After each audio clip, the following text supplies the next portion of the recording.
오늘 이 아침에 우리에게 주신 하나님의 말씀은 사도행전 18장 18절의 말씀입니다.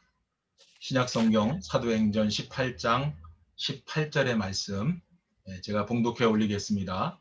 바울은 더 여러 날 머물다가 형제들과 작별하고 배 타고 수리아로 떠날 갈새 브리스길라와 아길라도 함께 하더라.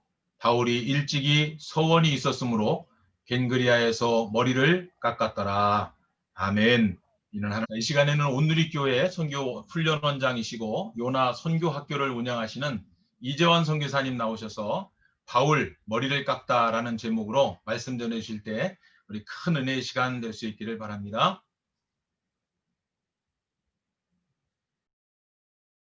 이제 다음 말씀을 전하는 특권을 주셔서 너무 고맙고, 어제도 우리 선교사님의 간증과 사역하는 모든 분들의 얘기를 들을 때 정말 가슴이 뭉클하고 감격스럽고 아주 큰 감동이 됐습니다. 필리핀 이 새벽 설교 때문에 저는 그냥 24시간 온종일 이 준비, 마음, 부담감, 또 기도 아주 이런 것으로 보내고 있습니다.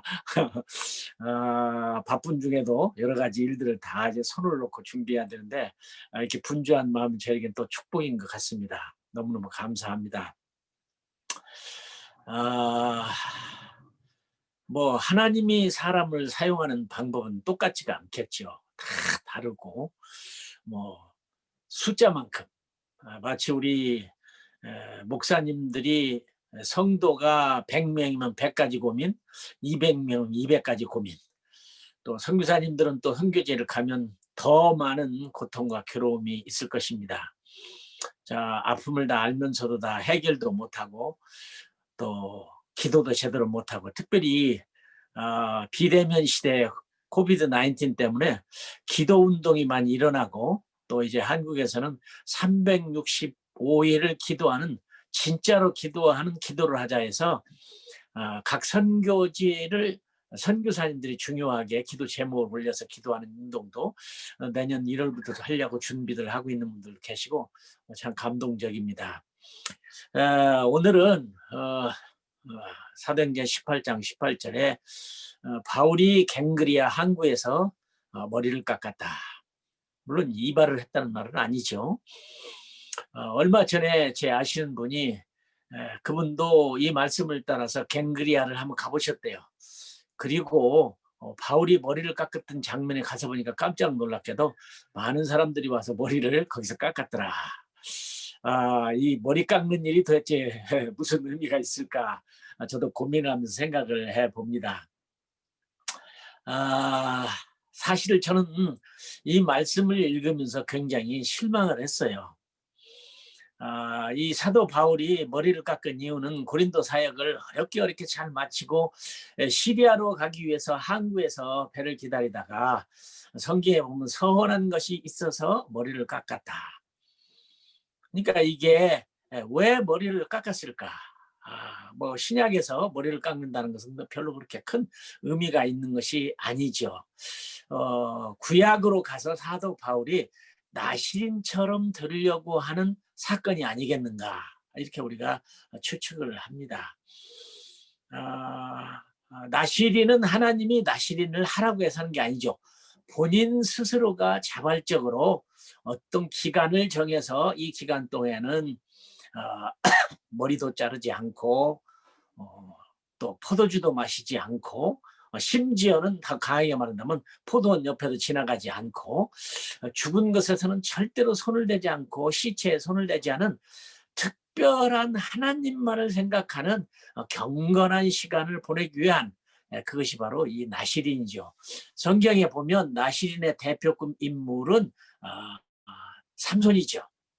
삼손은 어떤 기간만 나시린으로 사는 게 아니라 평생을 나시린으로 드렸는데 결국은 그 소임을 다 하지 못해서 두 눈을 잃게 되고 마지막에는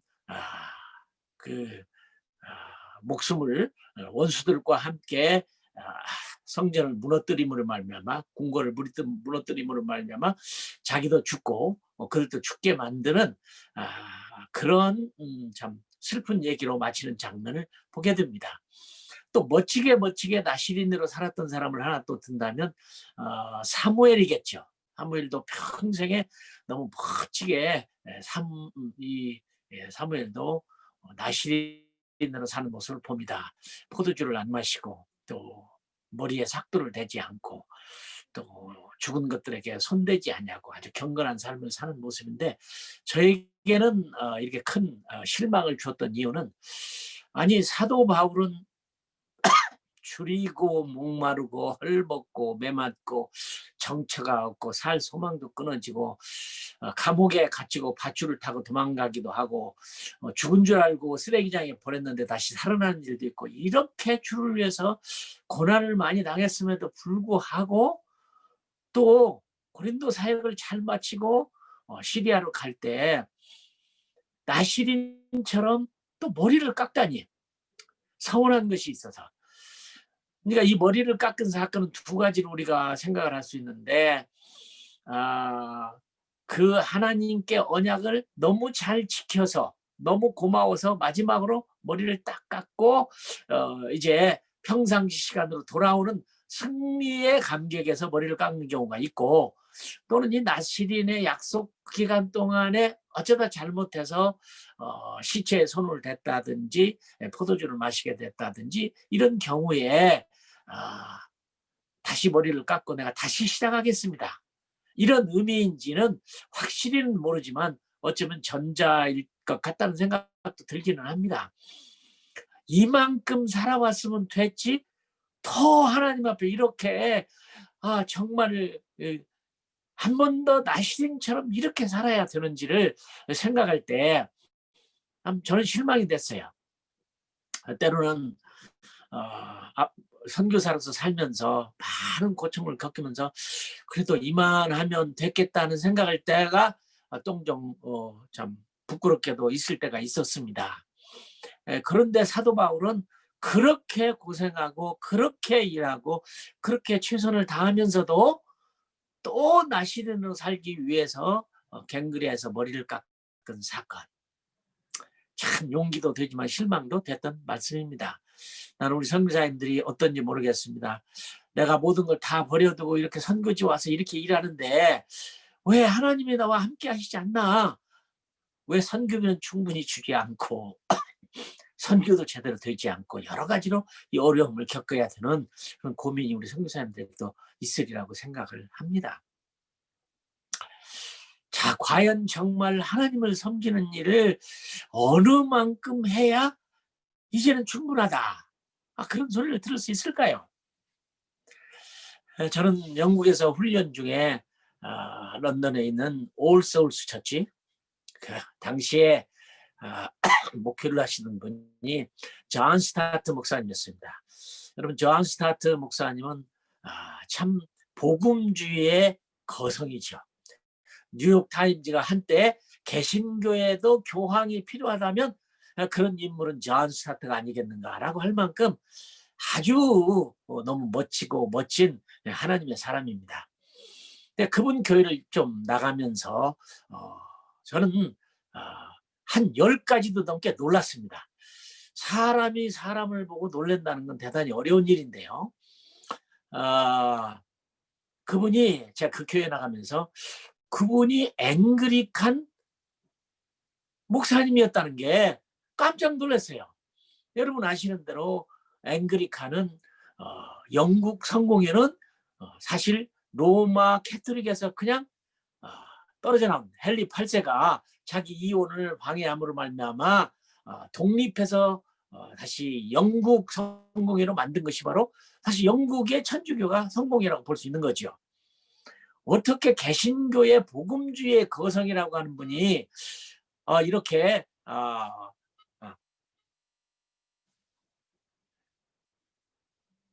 앵그리칸의 목사님이었을까? 깜짝 놀랐죠. 그분의 책을 많이 읽었습니다만은 난 몰랐어요. 영국에 가서야 그분 교회를 다니면서 이분이 앵그리칸 목사라는 것에 첫째 놀랬고, 또 놀란 것은 이분이 평생 싱글로 살았습니다. 독신으로. 와, 한 번도 결혼하지 아니하고 독신으로 살면서 아주 참 멋지게 주님을 섬긴 사람인데, 제가 그분의 얼굴을 보면 동안이에요. 얼굴에 이렇게 핏줄들이 밖으로 튀어나오고 아주 동안의 모습이에요.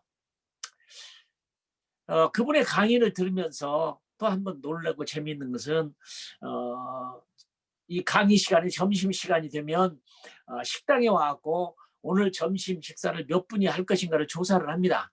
그럼 모두가 다 점심 식사를 하겠다는 사람 물으면 하겠다고 손을 들어요. 근데 그날은 그 존 스타트 목사님 두 손을 드시더라고. 그러니까 아이 전 목사님 왜 오늘은 두 손을 드세요? 그러니까 제가 오늘은 배가 고파서 아무래도 2인분을 먹어야 할 것 같습니다. 그렇게 이 얘기할 때 정말 어린애 같은 마음을 보고 내가 깜짝 놀랐어요. 또 하나 더 놀라운 사실은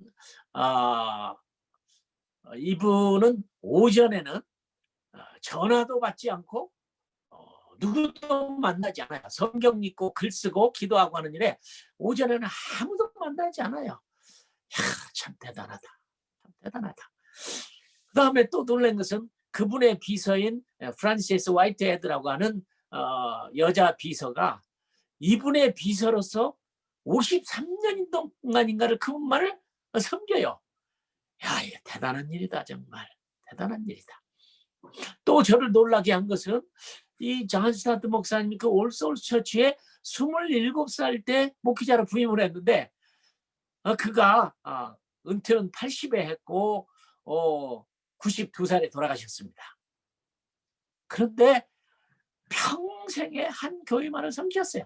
27살 때 와서 다른 교회로 가본 적도 없고. 야, 정말 멋있다. 자, 2차 대전이 일어나서 모든 사람들을 다 군인으로 불러서 전쟁할 때에도 이분은 거절했어요. 나는 하나님께서 군인으로 부른 게 아니라 나는 목회자로 부름을 받았으니까 나는 군대 못 가겠습니다. 그리고 가지 않았어요. 참 확신과 열정과, 또 하나 놀란 것은 그분이 평생 쓰신 책이 60권도 넘어요. 너무 많은 책을 썼어요. 참 놀라운 분이에요. 그분의 그 로마서 강해는 너무너무 참 귀중한 책입니다. 나는 그분의 로마서 강해를 통해서 얼마나 큰 용기를 얻었는지 몰라요. 그가 쓴 로마서 강해 가운데 보면 누가 전화를 합니다. 요즘 존 목사님 무슨 일로 시간을 보냅니까? 제가 로마서 강해를 쓰고 있습니다. 아이고 목사님, 로마서 강해를 쓴 사람이 그렇게 많은데 목사님도 로마서 강해서를 또 써야 됩니까? 그럼에도 불구하고 그분은 로마서 강해를 쓴 이유를 나는 알 수 있을 것 같아요. 제가 안식년 기간 동안에 로마서를 한번 열심히 공부를 했습니다. 닥터 무라고 하는 아주 귀중한 분한테 가서 로마서를 공부를 했는데 저는 나중에 로마서를 공부하다 그만둬버렸어요. 제가 원하는 로마서의 강의가 있는 게 아니라 소위 말하면 디카이오 순회, 라이처스네스, 의에 대해서만 강의를 3학기를 하더라고요. 제가 중간에 그만두고 도서관에 가서 이 로마서가 진짜 선교의 책이냐를 저는 연구를 했거든요. 분명히 사도 바울은 로마서 선교사니까 로마서는 특별히 선교서 책일 것이다 하고 로마서를 공부하러 갔는데 실망했어요. 그래서 로마서를 관한 그 주석책을 그렇게 많이 읽었습니다. 도서관을 막 뒤지면서 읽었어요.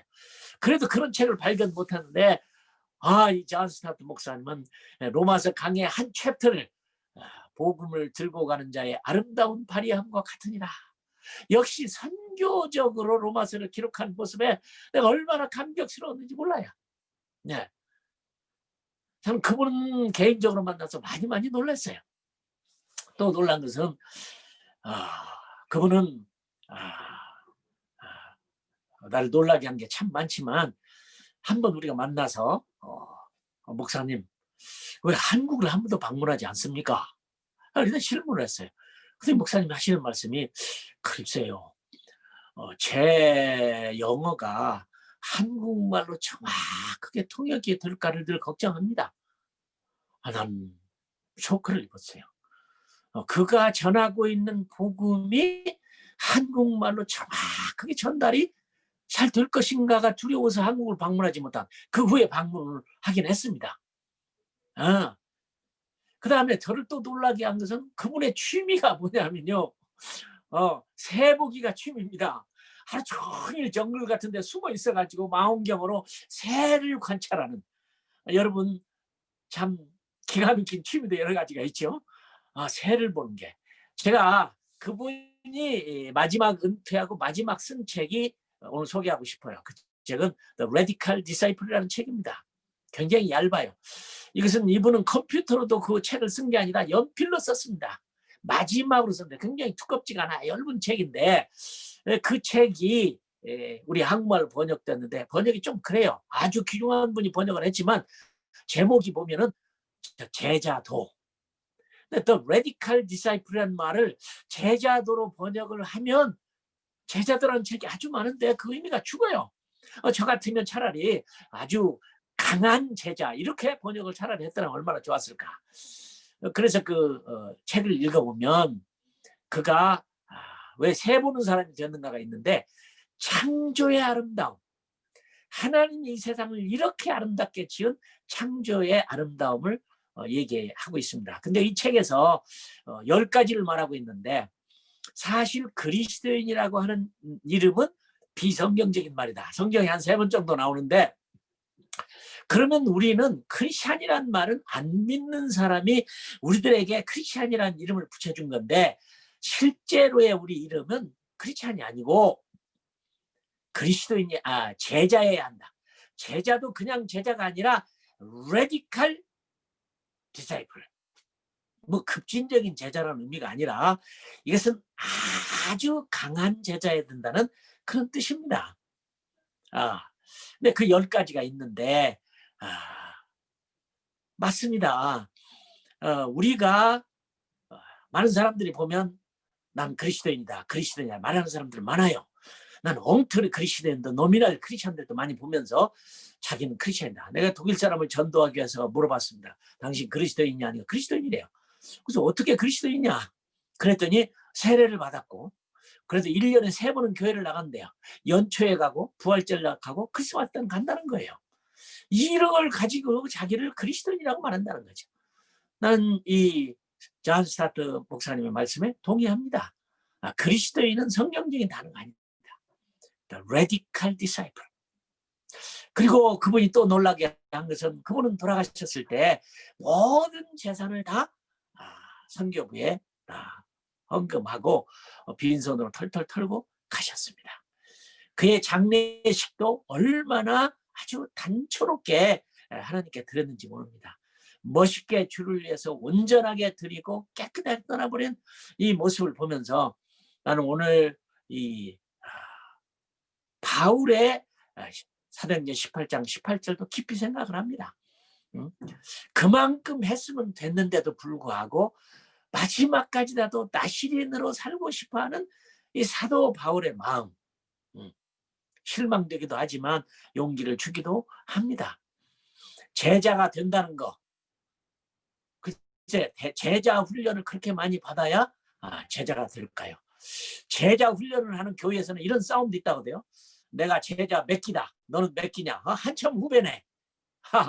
제자 훈련을 받아서 몇 기에 받았느냐, 콩나물 길이를 재는 그것이 제자의 도일까요? 그것도 아니지 않습니까?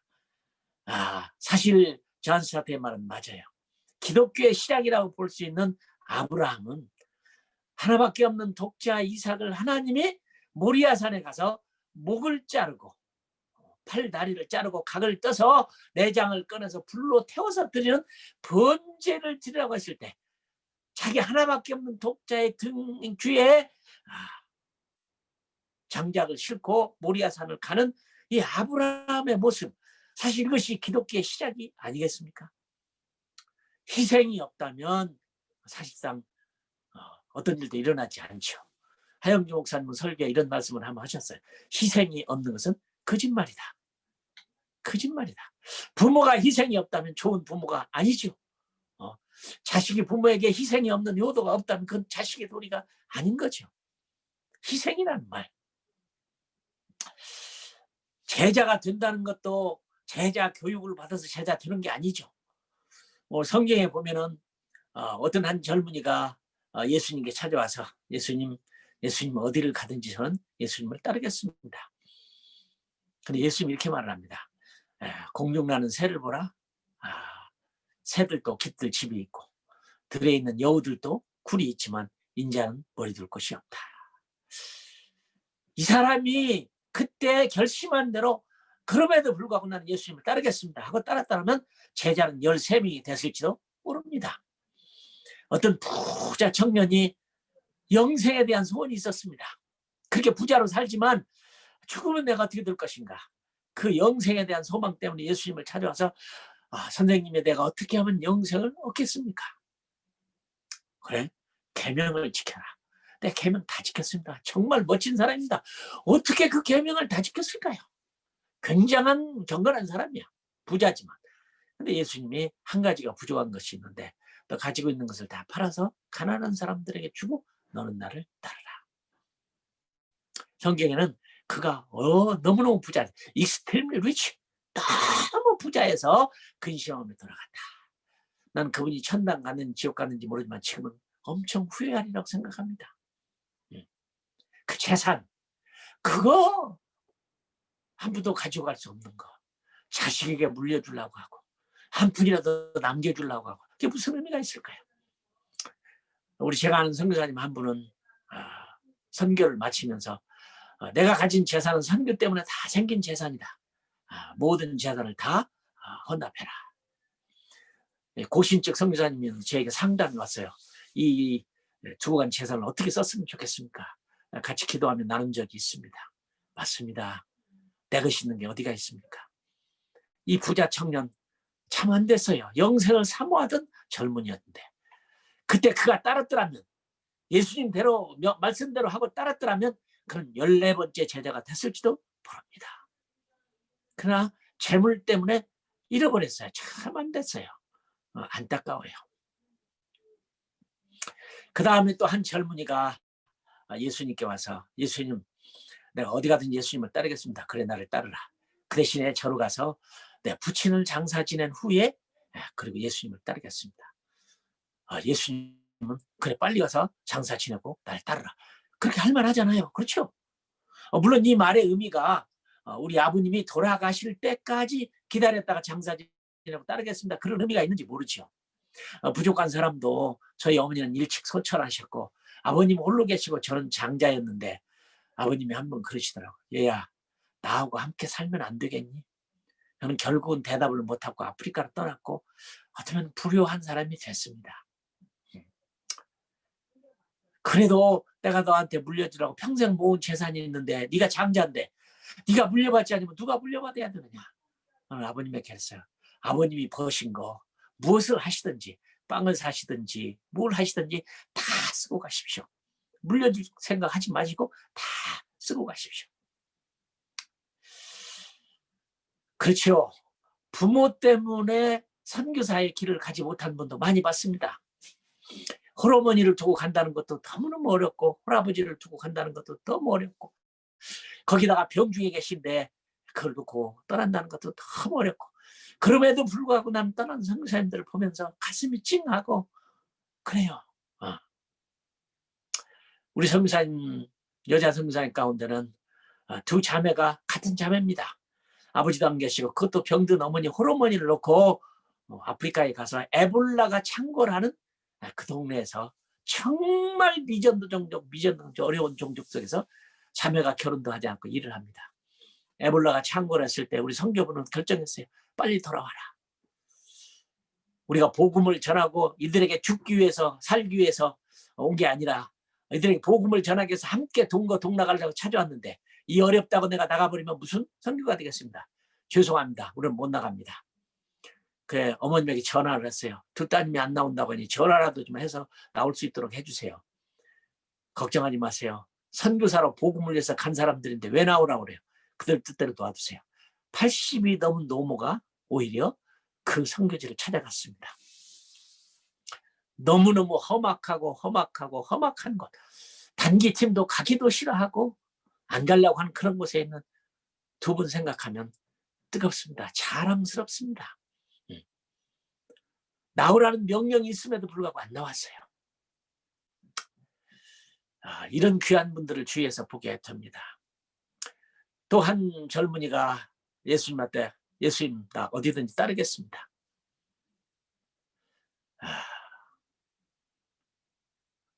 그래 따르라. 그러나 저로 가서 식구들한테 굿바이 하고 오게 해주십시오. 영어 성경에 보면 굿바이입니다.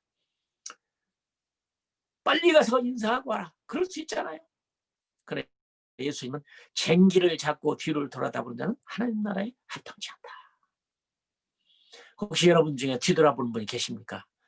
저는 신학교를 다닐 때 어렵게 경제적으로 어렵게 공부를 했습니다. 졸업반이 됐음에도 불구하고 저는 학교 등록금을 입학할 때밖에 내본 적이 없어요. 너무 고마워요. 입학을 받아주고 3년 동안 신학 공부를 하게 해줬던 우리 신학교가 저를 퇴학시키지 않고, 그래도 매년 학기마다 큰 광고에 보면 돈 내라는 사람의 명단에, 장학생 명단에 들어간 게 아니라 빨리 빚을 갚으라는 명단에 이름은 들어가면서도 제가 신학을 마칠 때까지 등록금을 못 냈어도 저를 자르지 않았습니다. 뭐 이런 일은 지금은 없겠지만, 그러나 졸업을 앞두고는 제가 그럴 수가 없었죠. 그래서 제가 청계산 기도원에 올라갔습니다. 일주일 금식을 작정하고, 하나님 저 내보내 주세요. 저는 본래 비행기 엔지니어인데 내보내주면 제가 공항에 취직해서 잘 살 수 있는데 저는 신학교 졸업을 못할 것 같습니다. 주의 뜻이 아닌 것 같으니까 저는 그만두겠습니다. 그 대신에 제가 주님의 명령을 어기고 그냥 떠나면 매를 맞을까 두려우니까 주님은 기도 응답에 그래라 you may go 라고만 하시면 됩니다. 제가 금식을 하는 동안에 그 말만 기다렸습니다. 그래 가라 됐다. 이걸 기대를 하고 기도를 하는데 금식 마지막 날 저녁에 이러시는 거예요. 쟁기를 잡고 뒤를 돌아다보는 자는 하나님 나라에 합당하지 않다. 제가 그랬습니다. 비몽사몽간에 저도 그만두고 싶은 마음 없습니다. 등록금 안 주셔서 졸업을 못하게 됐으니까, 할 수 없이 졸업 못하니까 못하는 거 아니겠습니까? 등록금이 모자라서 못 나서 그랬습니다.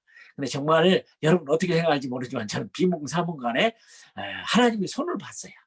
손에 한국 봉투 길쭉한 거 위에서 집어넣는 거 있잖아요. 그 봉투를 주셔서 제가 딱 받았습니다. 받아가지고 흔들어 봤어요. 근데 동전이에요. 그래 그렇습니다. 하나님 동전 가지고 안 됩니다. 지금 내가 입학할 때만 내봤지 이 등록금을 못 냈는데 어떻게 됩니까? 두 번째 주시더라고. 두 번째를 받아보니까 투둑해요. 그리고 기도를 마치고 응답받다는 확신에 정말 춤을 추면서 청계산을 내려왔습니다. 정말 하나님이 친구 두 사람을 통해서 딱 아주 적은 봉투, 많은 봉투 2개를 받아서 제가 졸업을 했습니다. 쟁기를 잡고 뒤를 돌아다보는 자는 하나님 나라에 합당치 않다. 너무 감격스럽습니다. 네, 잊을 수가 없어요. 그러나 저는 이 선교사의 길을 가는 거 너무너무 고마워요. 감격스러워요. 자, 그 부모에게 굿바이 하고 오겠다고 하는 제자도, 그 사람도 마치 그 엘리사가 엘리야의 부름을 받았을 때 갈던 쟁기를, 소를 잡아서 쟁기를 쪼개서 장작을 만들어서 불로 태워서 들어버리고 따라서 엘리야의 능력을 2배나 받았던 엘리사가 되는 얘기가 쟁기를 잡고 뒤를 돌아다보는 하나님과 합당치 않는 말씀이 나온 배경이 아니겠는가 생각을 해봅니다. 전 평생 쟁기를 잡고 뒤를 돌아다본 일이 거의 없습니다. 후회를 해본 적도 없고 포기를 해본 적도 없고 포기하려고 하는 생각도 해본 적이 없습니다. 사도 바울도 그런 마음을 가졌으리라고 생각을 합니다. 아니 이 사도 바울이 왜 나시린이 되려고 했을까요? 그 맛있는 포도 씨앗도 못 먹고 나시린은 다른 말로 말하면 포도밭 옆에도 지나갈 수가 없는 그 맛있는 포도는 성찬식을 하는 예수님의 피요, 우리의 영원한 음료요, 아주 신비한 과일 중에 과일인데 그 나시린은 포도주를 절대로 먹어서는 안 된단 말이죠. 포도 식초도 먹어서는 안 된다는 말이죠. 저는 포도 식초를 무척이나 좋아하는데 철저하게 자기가 좋아하는 거, 그걸 포기하는 거죠. 얼마나 갖고 싶은 것도 많고 해보고 싶은 것도 많고 부러운 것들도 많고 얼마나 많습니까? 우리 성자 여러분들이 정말 그런 것들을 다 포기하고 사랑하는 부모, 사랑하는 친구, 사랑하는 직장. 나는 성자 훈련을 시키면서 직장을 그만두는 순간에 2배로 올려주고 높이 올려주겠다는 말에 그만두고 다시 돌아간 사람도 봤어요. 얼마나 어렵겠습니까? 그럼에도 여러분들은 다 버려도 심지어는 자식 교육까지라도 포기하고 현교적으로 뭐 홈스쿨링을 하는데 그게 제대로 되겠습니까?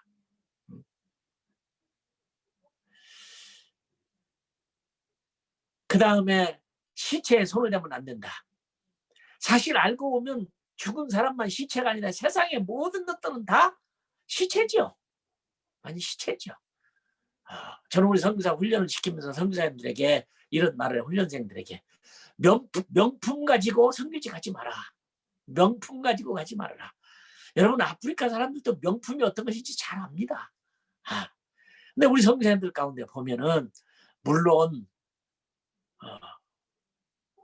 뭐 좋은 것이 오래 가는 거 알고 있겠죠. 뭐 몽블랑 만년필이니 뭐 좋은 컴퓨터니 또는 뭐 아주 비싼 뭐 명품들 말입니다. 명품 옷에. 난 하영주 목사님이 한 말이 생각나요. 명품을 가진 사람을 보면 사람들이 다 부러워한대요. 그죠? 와, 제가 프랑스에 가가지고 도대체 무슨 명품이 얼마나 좋아서 가방 하나가 자동차 가격보다도 비싸더라고요. 뭐 루이 비똥인지 쥐똥인지 물똥인지 모르지만 그전에가 그 상점을 팔려가서 한번 들어가 봤습니다. 정말 좋긴 좋더라고요. 그 엄청나게 비싼. 근데 그걸 가지고 다니는 사람들을 보면 한 목사님 얘기를 들어보면 사람들이 부러워한대요. 그래요, 부러워요. 와, 저 몽블랑 만년필이네. 저기 무슨 뭐래 이름도 다 모르겠지만 또 어디 제목에 보니까 프라우드는 악마는 프라우드를 좋아한다. 그게 또 이 광고더라고요. 악마는 프라우드를 좋아한다. 그런데 그런 명품을 가진 사람을 부러워는 하지만 아무도 존경하지는 않는데요. 맞습니다. 사랑하는 여러분, 오늘 이 방송을 보고 있는 여러분이 명품 아닙니까? 우리가 명품 아닙니까? 제가 프랑스에 가고 루블 박물관에 가고 누가 구경을 시켜서 들어갔는데 모나리자 앞에 서 있는데 사람들이 수없이 그 앞에서 사진을 찍더라고요. 근데 그분에게 물어봤어요. 저 모나리자 그 그림 최고의 그림이라는데 저 가치가 얼마나 됩니까? 그랬더니 그분이 It's priceless. 이것은 값이 없어요. 그래서 내가 속으로 그랬어요. 거짓말. 프랑스가 배가 부르니까 안 팔아먹는 거지. 배고프면 안 팔아먹겠느냐. 값이 없는 게 어디 있어요. 그렇죠? 엄청난 값이 조가 들는지 모르죠. 그래도 값이 있겠죠. 그러나 우리를 구원해 주신 예수 그리스도의 피로 구원해 주신 우리는 얼마짜리일까요? 이건 예수님의 피값이지 않습니까? 그렇죠. 우리는 예수님의 피값입니다. 그 피값은 얼마나 될까요? 우와, 이건 도무지 계산할 수 없는 우리가 명품인데 이 사도 바울에게 있어서 세상의 모든 것을 다 죽은 것으로 보는 겁니다. 쓸데없는 것, 맛있는 것이든지 좋은 것이든지 명품이든지 유행을 따르는 것인지 뭐 좋은 집, 좋은 자동차, 뭐 심지어는 자녀 교육까지라도 어떤 것도 예수보다는 더 중요하게 생각하지 않는 맛있는 포도주를 포기하는 건 세상에 더 좋은 명품 다 포기해버리고 모든 거 다 포기해버리고 다 죽은 것이라고 생각하고 선도되지 않겠다. 이 사도 바울이 그만큼 했으면 됨에도 불구하고 머리를 깎습니다. 희생. 우리 선교사들에게 희생이 없다면 거짓말이겠죠. 제가 영국에서 미국에서 있는 어느 날 자동차를 타고 갔는데 로저스라는 목사님이 설교를 하더라고요. 설교를 듣때 깜짝 놀랐어요. 미국의 많은 목사님들이 설교를 할 때 희생이라는 말을 말하기를 싫어한대요. sacrifice라는 말을 싫어한대요. 그렇죠. sacrifice. 기독교는 피해 종교지 않습니까? 목을 자르고 피를 쏟게 만들고 그 제사를 드리고, 어떤 사람은 아주 그 싫어하는 단어라고 생각하는 분도 있어요. sacrifice. 그래서 sacrifice는 대신에 미국 목사님들이 설교를 할 때 surrender라는 말을 사용한대요. I surrender all. 내가 모든 것 주님께 항복합니다. 다 드립니다. 근데 그분은 그래요. surrender란 말은 자기 살기 위해서 항복하는 것이지 무슨 surrender냐. I surrender all. 내게 있는 모든 것을 다 아낌없이 바치는, 다 주님 앞에 드립니다. 그것이 안 된다는 거예요. 그 다음에는 하나님 앞에 나를 커미트먼트 한다고 그래요. 나를 위임한다고. 그러나 그것도 안 되는 말이에요. 그러니까 조금 더 강하게 해서 하나 더 붙여서 토탈 커미트먼트. 전적으로 내가 주님 앞에 드립니다. 이것도 말이 안 된다는 거예요. 그 외에도 여러 단어를 써서 하나님께 드리는 얘기들을 많이 합니다. I offer. 나를 드립니다. 그러나 어떤 단어도 적당한 단어가 아니고 진짜 단어는 sacrifice. 목을 자르고 팔을 자르고 다리를 자르고 각을 떠서 드리는 것이 너희 몸을 하나님이 기뻐하시는 산 제물로 드리라. 바로 이것은 바로 그 번제, 그 모양을 말하는 것입니다. 아브라함이 이삭을 제사 지내고 갈 때 가슴에 칼을 푸고 갔잖아요. 그 아들을 죽이려고. 나는 그 아브라함이 이삭을, 독자 이삭을 죽이려고는 그림 가운데 칼을 들고 그 이삭을 찌르려고 하는 순간에 그림에 보니까 천사가 탁 팔을 잡더라고요. 내가 이제야 네 마음을 알았다. 이제야 네 마음을 알았다. 저는 이런 말씀을 드리고 싶어요. 저도 못하지만 하나님을 한 번만 감동시켜 보세요. 어떤 방법으로든지. 아브라함 큰 믿음 가진 사람 아니었습니다. 거짓말도 하고 자기 살려고 마누라도 자기를 남편이라고 부르지 말라고 하고 살아갔던 얘기를 합니다.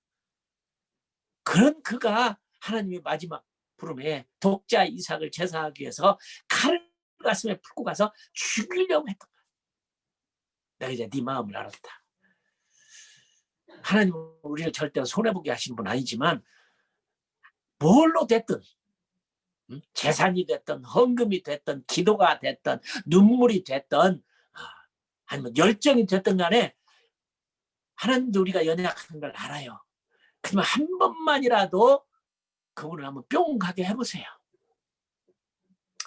다윗이 그렇게 하나님 앞에 멋지게 쓰임 받았을 수 있었던 것은 저는 다른 거 아니라고 생각해요. 어느 것이었는지는 모르지만 골리앗 앞에 가서 그 소년이 하나님의 영광을 가르는 욕을 했을 때 못 참고 일어서서 물맷돌을 가지고 나가는 장면을 보고 하늘에서 봤던 하나님은 쟤 좀 봐, 쟤 좀 봐, 제가 쟤 왜래? 아마 그때 하나님이 뿅 가셨을 것 같아요. 다윗은 그런 일들을 참 많이 했지만 한 번 하나님의 마음에 들었던 다윗은 하나님이 평생 버리지 아니하고 그렇게 멋지게 사용하는 것을 우리는 알 수 있습니다. 나는 우리 선교사님들이 선교사로 부름받아 선교지에 온 것만으로도 하나님을 뿅 가게 했다고 저는 믿습니다. 자, 그러고 보면 헌신과 희생이란 말은 50%의 헌신 가짜입니다. 80%의 헌신도 가짜입니다. 99%의 헌신도 가짜입니다. 희생이라고 하는 것은 목이 잘렸으므로 100%를 의미하는 거죠. 물론 저는 이 말을 하는 여러분들에게 말은 이렇게 하지만 저도 부끄러워요. 내가 정말 100% 내가 sacrifice를 living sacrifice를 살아있는 것을 어떤 면에서는요 순교는 쉬울 것 같아요. 총 맞아 죽은 칼로 목을 자르든 시트를 쳤든 잘려 죽으면 끝이지만 살아있는 재물, 산 재물은 이거 너무너무 어려워요. 어떤 면에서 성경에는 그런 얘기도 있죠. 예수를 오래 믿다 도중에 하차해서 구원 못 받는 것보다 죽기 전에 예수를 믿어서 구원받는 게 훨씬 낫다. 맞죠? 그만큼 우리가 하나님을 위해 살기 위한 성화라는 과정이 어렵다는 얘기가 되겠죠. 저는 실제로 이 사도행전 18장 18절에 사도 바울의 말씀을 늘 생각을 하면서 부끄럽게 생각하면서 나시린처럼 사는 삶을 고민하고 살고 있습니다. 제가 온누리 교회에 선교 훈련원장으로 약 5년 정도 일을 하고 지금은 이제 넘겨줬습니다. 일하는 동안에 온누리 교회가 장로 은퇴식이 한 번 있었습니다. 얼마나 큰 교회인지 한 70여 명의 장로님들이 이제 은퇴식을 하게 됐어요. 우리 교회가 막 엄청나게 큰 행사가 됐죠. 저는 사람 볼 줄을 잘 몰라서 실수도 많이 했는데 그 장로님들 가운데는 귀한 분들이 많아요. 장성 출신, 총장 출신, 미국의 하버드나 MIT의 그런 출신들, 사장님들, 참 이런 분들이 난 깜짝 놀라요. 하루는 어떤 분이 저한테 장로님이 저녁을 사준다고 해서 저녁을 사 먹으면서 내가 물었어요. 장로님은 본래 뭐 하셨어요? 그랬더니 저 국가 일 좀 했지요. 무슨 일을 하셨는데요? 국가 일 했습니다. 무슨 일인데요? 박정희 대통령 시절에 재무부 장관을 했지요. 근데 부끄럽게도 저는 그분과 식사할 때 제 보기에는 시골에서 농사짓는 우리 농사꾼 장로님처럼 보였어요. 저는 그래서 순수하게 그런 분인 줄 알았는데 그때 저는 제 눈을 의심했어요. 내가 사람 볼 줄을 모르는구나. 근데 그분은 나중에 보니까 텔레비전에서 강사로도 많이 나오고 굉장했던 분이시더라고요. 재무부 장관으로. 그런 분들이 장성 출신이에요. 저는 군대에서 하사관 출신인데 하사로 제대를 했는데 별을 함부로 바라볼 수가 없었죠. 그런데 그런 별 다신 분들이 어느 날은 제가 어느 교회에서 설교하고 내려왔더니 제가 공군에서 근무할 때 저의 참모총장이었어요. 참모총 별 4개 참모총장. 그분이 앞에 앉아 있는 거예요. 와, 제가 쫄병 시절에 그분을 찾아볼 수가 없었지. 감히 참모총장을. 끝나고 가서 그 얘기를 했더니 무슨 말씀을 기름 부으신 하나님의 종님이신데 뭐 저하고 비교가 되겠어. 너무 겸손하시더라고. 그런 분들이 장로님으로 죽도록 충성하고 자동차 정리하시고 변소 정리하시고 주부를 나눠주고 안내를 쓰고 찬양대를 하고 그러시는 귀하신 분들이었어요. 멋지지 않습니까? 이런 희생이. 그래서 저는 그날 참석을 하면서 많은 분들이 막 목에다 꽃을 걸어주고 달아주고 막 선물을 주고 굉장한 은퇴의 예배가 있었습니다. 그때 저는 한 목사님은 너무 기뻐서 밖에 올라오셔서 장로님들 고맙습니다. 모든 계급장을 다 내려놓고 모든 지적인 수준들을 다 내려놓고 교통정리하고 청소하고 1:1 양육하고 선교사로 가고 선교 후원하고 철야하고 금식기도 하고 해주신 우리 장로님들이 아니었으면 오늘의 온누리 교회가 없었으리라고 저는 믿습니다. 하나님 나라에 가면 큰 상이 있으리라고 믿습니다. 저는 감동적이고 내가 뭐라고 여러분들이 감사의 말을 드려야 될지 모르겠습니다. 나는 이렇게 그날 설교하실 줄 알았습니다. 근데 그날 올라가서 설교하시는 이런 설교를 하시더라. 장로님들, 우리 하나님을 믿고 따르는 일에 무슨 은퇴가 있습니까? 나는 이만큼 일했으니까 이제는 좀 쉬자. 내 나이가 이만큼 될 만큼 봉사했으니까 이제는 좀 여행도 다니고 식구들과 보내고 2달을 태우고 좀 쉬자. 어떻게 그럴 수가 있습니까? 무슨 우리들에게 인생에 있어서 주님 받은 은혜에 은퇴가 있을 수 있습니까? 장로입니다. 다리를 질질 끌면서 고통을 느끼면서 힘들면서 그렇게 하면서도 주님을 좀 섬기고 사랑할 그런 마음들이 없습니까? 내가 교회 봉사하다 순교해야 되겠다는 순교의 생각이 여러분 없습니까? 나를 보세요. 그런 말이 나옵니까? 정말 하영주 목사님은 내가 집을 가서 보면 일어나지를 못해요. 아무 기운이 없어요. 그런 분이 서서 설교하는 것만으로도 그렇게 힘든 일을 해오시다가 결국 주일 설교를 마치고 월요일날 새벽에 하나님 나라의 부름을 받았어요. 나는 그날 이 벼락 같은 설교를 평생 잊을 수가 없어요. 죄송합니다. 안식년. 성경에 안식년 없어요. 난 정말 서양 선교단체 이러면서 힘든 것 중에 하나가 이번 위켄드에 무슨 계획이 있습니까? 이번 이스터 홀로데이에 무슨 계획이 있습니까? 이번 크리스마스 때 어떤 일이 있습니까? 저는 대한민국에서 자라나면서 교회 생활하면서 무슨 휴가니 안식년이니 위켄드니 홀로데이니 난 꿈에도 생각을 못 해봤어요. 죄송하지만 심지어는 무슨 뭐 보너스니 뭐니 서양 선교사들은 그게 아주 당연하더라고요. 위켄드만 되면 뭐 다 그만두고 그것도 바닷가들을 좋아해서 바닷가도 가고 선교비를 보내주는 가운데는 이건 선교비가 아니다. 선교사님 생일에 쓰라는 돈입니다. 그 돈도 무서워서 나는 선교비에 다 썼어요. 제가 이렇게 너무 심하게 말하는지 모르겠습니다. 그러나 사도 바울을 보면 이 정도를 했으면 안식년 안 했을까? 그럼에도 불구하고 사도 바울은 고린도서 9장 27절에 보면 죽도록 일하고도 내가 타인에게 복음을 전하고 나는 구원에서 탈락될까 두려워하느라. 영어는 cast away, 버림받을까 두려워한다고 했어요. 이렇게 죽도록 일하고 감옥에 갇히고 매를 맞고 수없이 고난을 당했어도 오히려 하나님 앞에 가서는 그들을 위해서 산다는 것이 잘못해가지고 구원에서 버림을 받을까 두려워했던 사도 바울을 보면 저도 똑같은 마음입니다. 부끄러워요. 나는 선교사로서 너무 부끄럽습니다. 이게 공개적으로 나가는 얘기지만 고백하고 싶어요. 나는 선교사로서 고난을 받은 것보다 선교사로서 더 많은 사람들과 사랑과 특별 대우를 받은 게 너무 부끄러워요. 그것이 싫어서 도망을 갔음에도 불구하고 선교사라고 선교비 잘 받았고 강사비 두둑하게 받았고 교회 근무할 때도 자영도 차도 새로 사주고 좋은 아파트도 주고 편히 쉬게 하고 난 가시방석에 앉은 것 같았어요. 하루라도 그만두고 싶었어요. 강사비를 그렇게 많이 받는지. 영국에서 영국교회에 가가지고 간증 한번 했더니 강사비를 주는데 25파운드 주더라고요.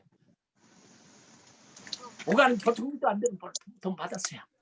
야, 그러나 대한민국은 정말 놀라운 나라예요. 내가 어떻게 하다가 하나님이 좋은 강사로 나를 만들어줘서 수없이 불러다니는데요. 강사비 물론 나는 받아갖고 제가 다 갖다가 줬지만은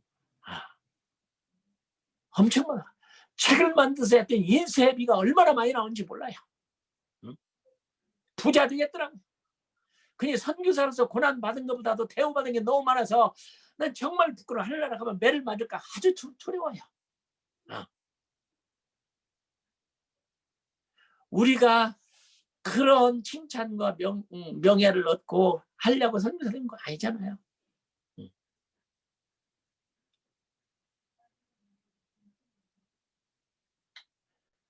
어떤 분이 그러더라고요. 선교사님, 선교사 치고 훌륭하지 않습니까? 그렇게 마음 놓고 비행기도 많이 타고 자녀들도 좋은 학교에 보내고 구경도 많이 가고 또 미국 가서 공부도 하고 또 미국에 살기도 하고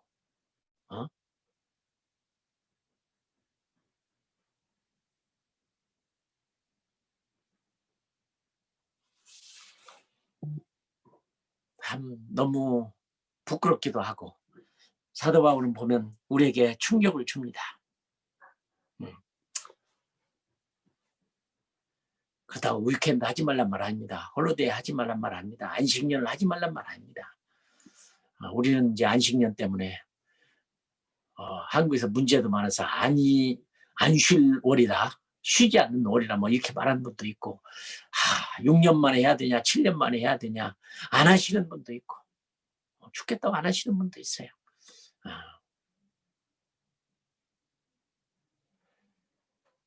어떤 면에서는 그게 다 서양의 문화지요. 문화를 마치 우리가 성경인 양 받아들이는 것은 때로는 잘못될 수도 있습니다.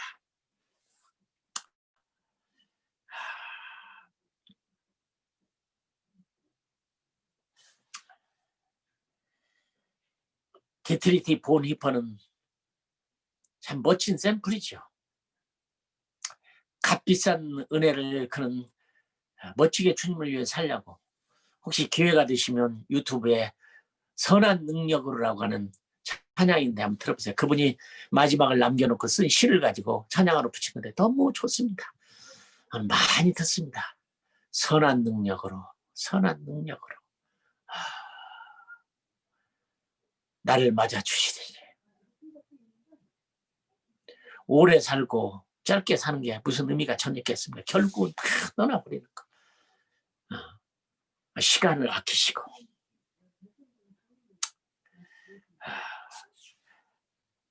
하시는 선교사에게 뒤돌아보시지 마시고, 쟁기를 잡고 뒤돌아보시지 마시고 용기를 내시고, 하나님은 살아계십니다.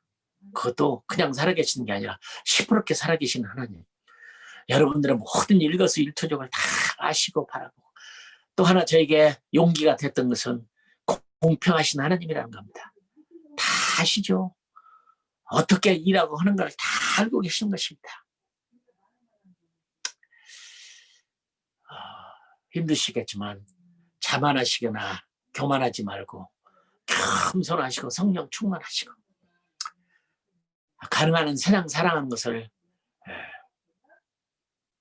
절제하시고, 늘 하나님 나라를 바라보면서 큰 희망을 가지시고, 또 욕심 많은 우리의 속에 있는 자기를 복종시키고 예수 그리스도가 나타나기를 늘 배우며 남은 고난을 내 몸에 채우고, 구원은 시작입니다. 어떻게 구원을 잘 지키며 마지막까지 이룰 것인가. 완성된 구원을 위해서, 넉넉한 구원을 위해서 여러분들이 힘쓰신 여러분 되시길 바라고, 성실한 자로서 사역을 늘 즐기면서 감동과 감격으로 사역하시길 바라고, 하나님의 영광을 가리막지 말고 그분의 나라를 위해서 사는 사도 바울 같은, 갱그리아에 가면 지금도 머리를 깎는 사람이 있다는데, 여러분 저는 이제 깎을 머리도 없습니다. 다 빠져버리고 깎을 머리도 없는데, 사실은 나시린이 된다는 것은 신약성경적으로 아무 의미가 없습니다. 구약에 있는 얘기지만, 그러나 나시린 같은 마음으로 그런 마음을 가지시고, 어제도 우리 안성교사님의 간증을 들으면서 그렇게 어렵고 몸도 연약하고 약하고 그럼에도 불구하고 그 어렵고 힘든 섬에 가셔서 사역하는 여러분들 존경스럽습니다. 물론 선교사가 마지막에는 후회 없이 싸움길을 다 잘 싸우고 마칠 길을 다 마쳤다고 말을 하고 죽는 것이 큰 축복이겠지만, 그러나 저는 선교 사역하는 가운데 했었던 많은 것들이 후회스러운 게 참 많아요. 더 사랑하고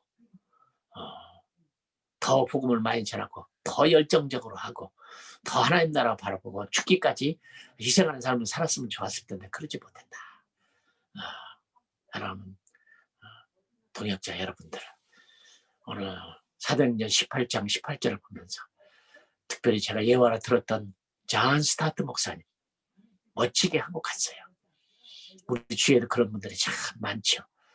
여러분들에게도 아무도 몰라도 여러분의 일거수일투족을 다 살펴보시고 계시는 하나님께서 큰 영광의 생명의 멸관을 여러분에게 주어서 기쁨으로 받는 여러분 되기를 주님의 이름으로 축원합니다. 기도하겠습니다. 하나님 우리 아버지, 사도 바울은 우리의 모델입니다. 너무너무 멋지게 그렇게 하나님 앞에 쓰임받았던 사도 바울은 그만큼 했으면 됐음에도 불구하고 오늘 갱그리아에서 시리아를 떠나기 전에 머리를 깎고 나시린으로 살면서 옷깃을 여민 모습을 봅니다. 우리는 그에 비하면 너무도 부끄럽습니다. 너무도 부끄럽습니다. 기독교의 시작이 아브라함이 독자 이삭을 모리아산에 드리면서 시작되는 희생으로 시작된 게 기독교고, 주님은 우리의 모범을 보였음에도 불구하고 우리는 희생하기를 꺼려하고 좀 더 낫고 편하고 아니란 걸 찾는 연약한 저희들인 것을 고백하며, 우리 선교사님들 제자로서 조금도 부족하지 않도록 레디컬 디사이플이 되어서 하나님만 멋지게 하나님으로부터 칭찬받고 상을 받는, 결코 뒤를 돌아다보지 않은 멋진 선교사님 되도록 기름 부어주세요. 축복하여 주세요. 은혜를 베풀어 주세요. 예수님의 이름으로 기도하옵나이다. 아멘. 주간 선교의 주관자가 되시는 하나님, 오늘 이 아침에도 저희를 기도의 자리에 불러주시고 함께 기도하며 하나님이 원하시는 뜻을 찾고 구하고 이룰 수 있도록 은혜 주심을 감사하고 감사합니다. 살아계신 주님, 오늘도 선교를 이끌어가시는 주님 앞에 하나님, 희생하는 자 되게 하옵소서. 헌신자로 쓰임받게 주님이 인도해 주시기를 원합니다. 주신 주님, 우리가 가진 능력으로는, 우리가 가진 열심으로는, 우리가 가지고 있는 재능으로는 주께서 원하시는 그 일을 이룰 수가 없겠사오니 그여 성령께서 우리 가운데 역사하시고 넘치는 은혜를 부어주셔서 성령의 인도하심을 따라 할 때마다 이루시는 주의 역사를 볼 수 있는 귀한 종들이 다 되게 하옵소서. 오늘 또 선교하면서 주의 영광을 위하여 예수고 싶시다가 질병 가운데 고통 가운데 있는 당신의 귀한 종들을 주님 불쌍히 보시고 치료하시고 낫게 하시고 고쳐주시기 원합니다.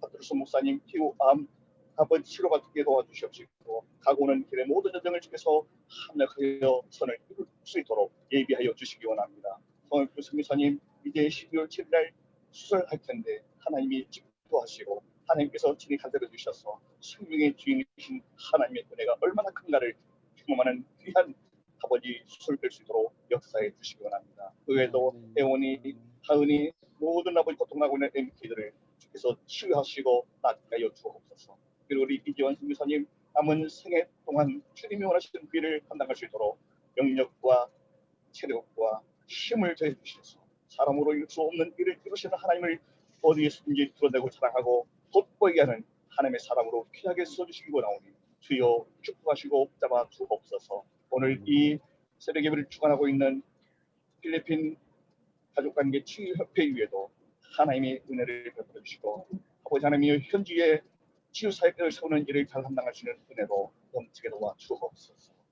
이제는 우리 주 예수 그리스도의 원하신 은혜와 하나님의 크신 사랑하심과 성령의 교통하시고 역사하심이 오늘 이 예배에 참여하여 주님 얻고 주 앞에 희생하여 주님이 원하시는 그 선교 잘 감당하기를 원하는 귀한 종들의 머리 위와 그들의 사역지와 교회와 가정과 모든 세계 위에 지금부터 영원토록 함께 하시기를 간절히 축원하옵나이다.